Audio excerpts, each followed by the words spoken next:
Bismillahirrahmanirrahim. Assalamualaikum warahmatullahi wabarakatuh. Perkenalkan, nama saya Zamiruddin. Saya adalah guru sejarah kebudayaan Islam di Madrasah Aliyah Swasta Al-Ikhlas Yongku Barat, Kabupaten Buton Selatan, Provinsi Sulawesi Tenggara. Sekaligus mahasiswa PPG Daljab Bid 1 tahun 2025 di LPTK Universitas Wahid Hasim Semarang. Hari ini, tanggal 14 Mei tahun 2025, saya melaksanakan praktik pembelajaran uji kinerja pada siswa kelas 10 fase E dengan materi perkembangan Islam pada masa Khalifah Abu Bakar As-Siddiq dengan menggunakan pendekatan problem based learning dengan tujuan agar siswa mampu memecahkan permasalahan nyata dengan sendiri.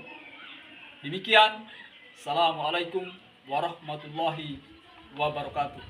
Assalamualaikum warahmatullahi wabarakatuh. Waalaikumsalam warahmatullahi wabarakatuh.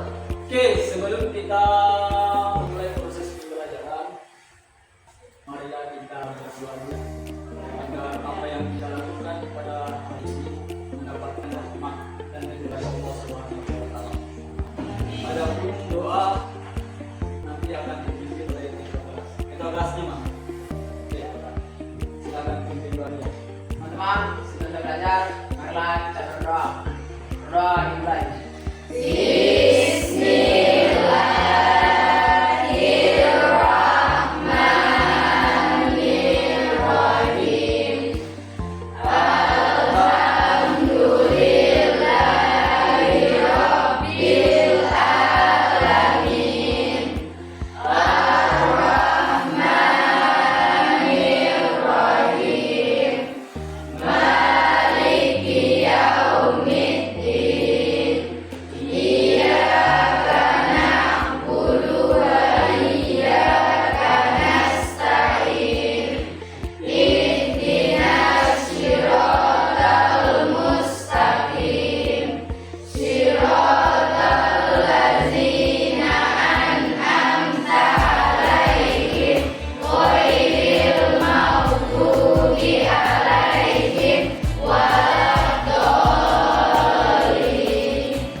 Hari ini apa kabar teman-teman? Baik. Oke, sebelum kita memulai proses pembelajaran, saya ingin cek kehadiran kalian terlebih dahulu.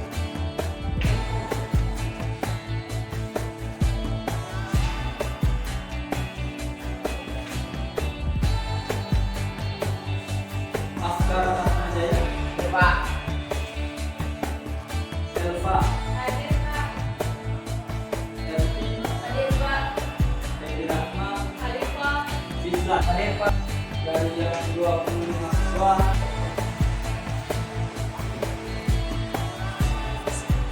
Oke, jadi sebagaimana biasa, hari ini kita belajar sejarah kebudayaan Islam. Jadi sejarah itu tidak hanya menggambarkan suatu peristiwa masa lalu, tapi juga menjadi cermin bagi kita untuk belajar tentang perjuangan, belajar tentang kebenaran, belajar tentang kebijakan yang pernah dilakukan oleh pendahulu kita dalam bangsa beragama Islam. Jadi istilahnya, sejarah itu tidak hanya disuruh kita untuk menghafal pokok,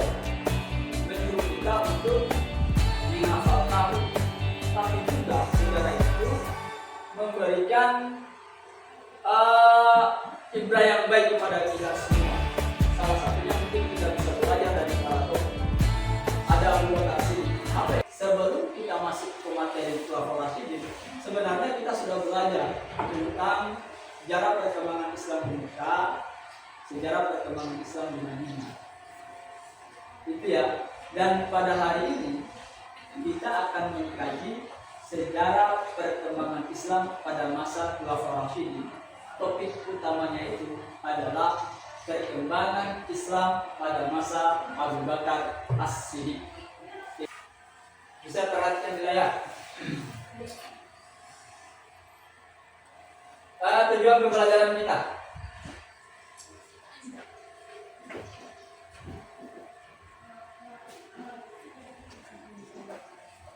Bisa dibaca ya?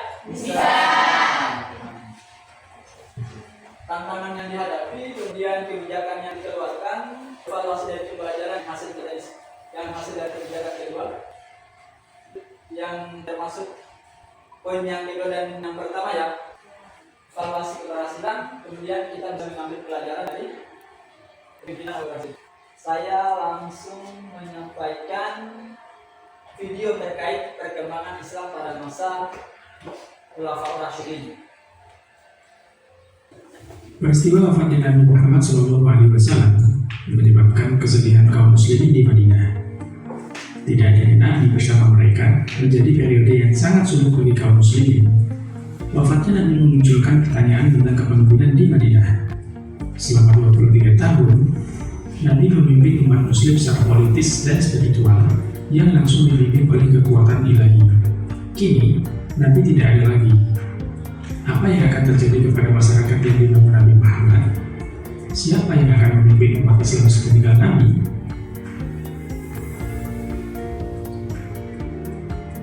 Sebelum jenazah Nabi dikuburkan, sekelompok tokoh utama dari kaum Muhajirin dan kaum Ansor berkumpul untuk menjawab pertanyaan soal kepemimpinan. Ketika itu, muncul usulan dua negara, artinya yang satu dipimpin oleh orang Ansor dan yang satu dipimpin oleh orang Muhajirin. Namun usulan ini dianggap mengancam perpecahan umat. Akhirnya Umar bin Khattab mencalonkan Abu Bakar As-Siddiq menjadi pemimpin politik negara Islam yang berpusat di Madinah tersebut. Abu Bakar adalah pilihan tepat, sebab setelah Khadijah, dialah orang pertama yang menerima Muhammad sebagai nabi dan mengikuti ajarannya. Itu ya, video tentang proses perkembangan Islam pada masa Khulafaur Rasyidin. Jadi dari teman-teman, sesuai pemahaman kalian tentang video yang ditampilkan tadi, kalau misalkan nih, proses terpilihnya Abu Bakar Siddiq menjadi seorang pemimpin, kira-kira ada yang bisa gambarkan? Proses terpilihnya Abu Bakar menjadi seorang pemimpin.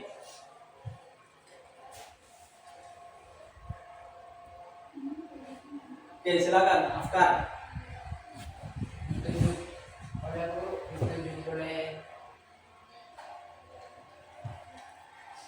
Ditunjuk oleh kaum Muhajirin dan kaum Ansar. Oke, ditunjuk oleh kaum Muhajirin dan Ansar. Beri tepuk tangan dulu. Saya akan bagi kelompok. Empat kelompok ya. Ini kelompok 1, kelompok 2, 3, dan pada kelompok terakhir 4. Kemudian saya akan bagikan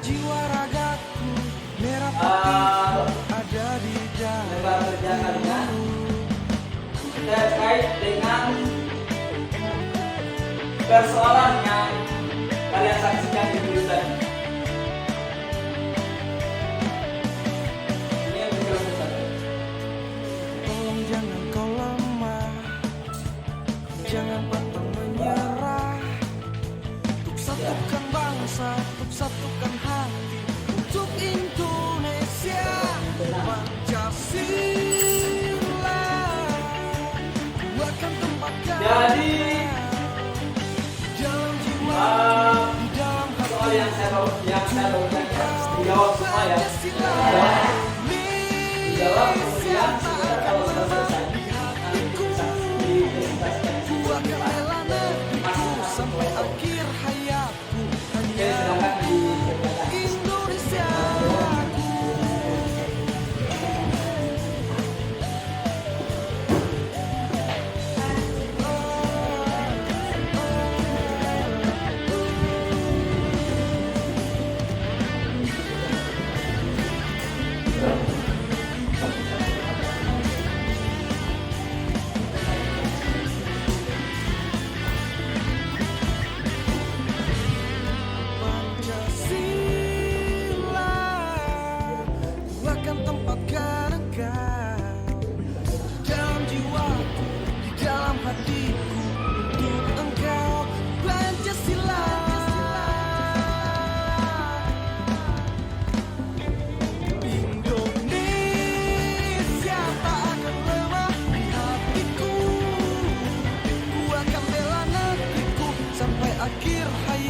Semuanya presentasi ya. Untuk engkau Kita mulai dari kelompok 1. Silakan Pak. ku akan bela negeriku sampai akhir. Assalamualaikum warahmatullahi wabarakatuh.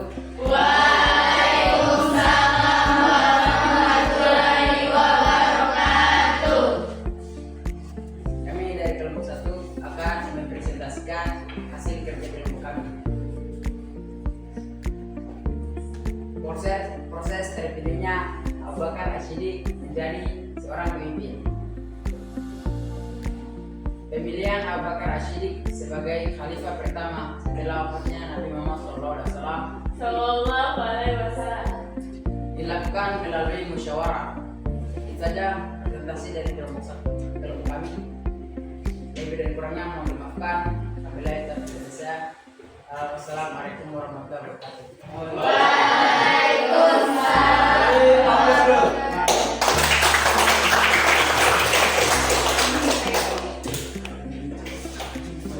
Oke, selanjutnya kelompok 4 ya. Assalamualaikum warahmatullahi wabarakatuh. Perkenalkan kami dari kelompok 4 akan membahas hasil pencarian kami tentang mengambil hikmah atau ibrah dari kepemimpinan Abu Bakar As-Siddiq untuk diterapkan dalam kehidupan sehari-hari. Berikut beberapa hikmah Abu Bakar yang dapat diambil dan terapkan. 1. Kejujuran dan keimanan. Abu Bakar dikenal sebagai As-Siddiq yang berarti sangat jujur karena keimanannya teguh dan tidak pernah ragu terhadap ajaran Islam. Itulah materi yang kami bisa sampaikan, lebih dan kurangnya mohon dimaafkan. Akhir kata kami ucapkan wabillahi taufiq wal hidayah. Wassalamualaikum warahmatullahi wabarakatuh.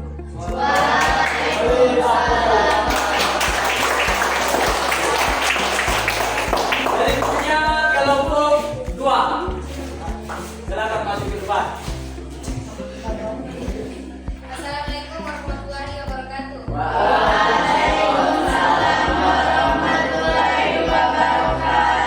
Baiklah teman-teman, berikutnya kami dari kelompok 4 akan mempresentasikan hasil kerja kami. Tantangan utama yang dihadapi Abu Bakar setelah menjadi khalifah adalah munculnya kemurtadan. Setelah wafatnya Nabi Muhammad, banyak kabilah Arab yang kembali kepada kepercayaan mereka sebelumnya. Bahkan ada yang menolak untuk membayar zakat. Yang kedua, nabi-nabi palsu. Beberapa orang mengaku sebagai nabi baru setelah wafatnya Nabi Muhammad. Jadi itu saja presentasi dari kami. Wabillahi taufiq wal hidayah. Wassalamualaikum warahmatullahi wabarakatuh. Dari apa?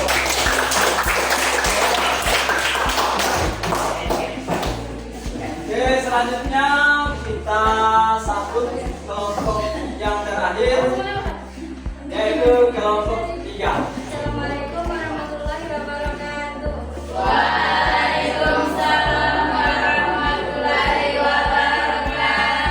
Berdirinya kami di sini, kami akan membacakan presentasi yang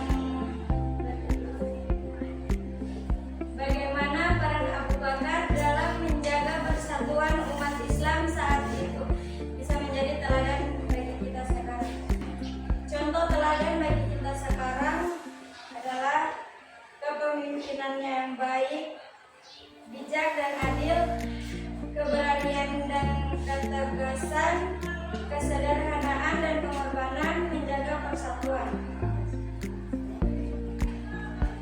Dengan meneladani contoh kepemimpinan Abu Bakar, kita dapat berkontribusi dalam menjaga persatuan, stabilitas, kesejahteraan umat Islam, serta membangun masyarakat yang lebih baik. Itulah presentasi dari kami. Jika ada kata yang kurang, mohon dimaafkan. Sekian, wabillahi taufiq wal hidayah. Wassalamualaikum warahmatullahi wabarakatuh.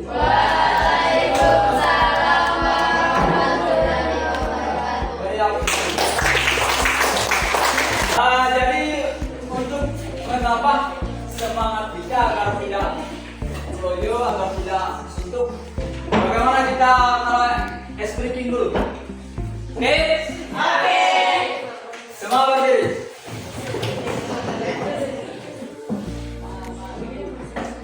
Oke, tempo semangat.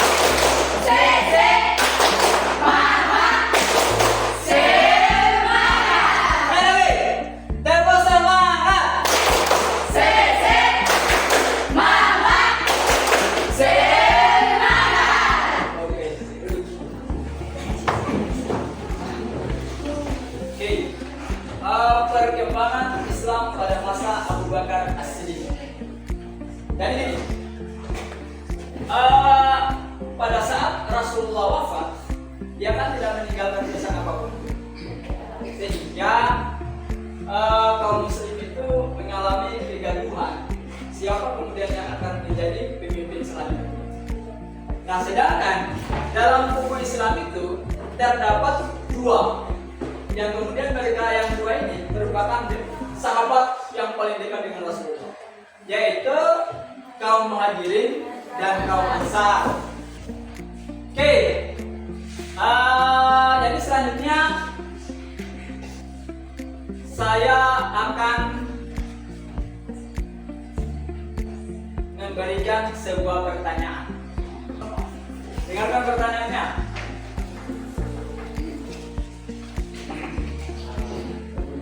Apa yang kalian dapat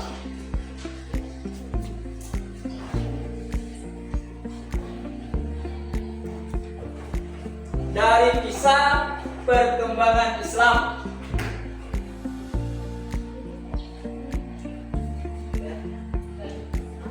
Dari kisah perkembangan Islam pada masa Khalifah Abu Bakar As-Siddiq. Yang kedua, apa contoh teladan yang dapat kalian ambil dari Khalifah Abu Bakar Siddiq?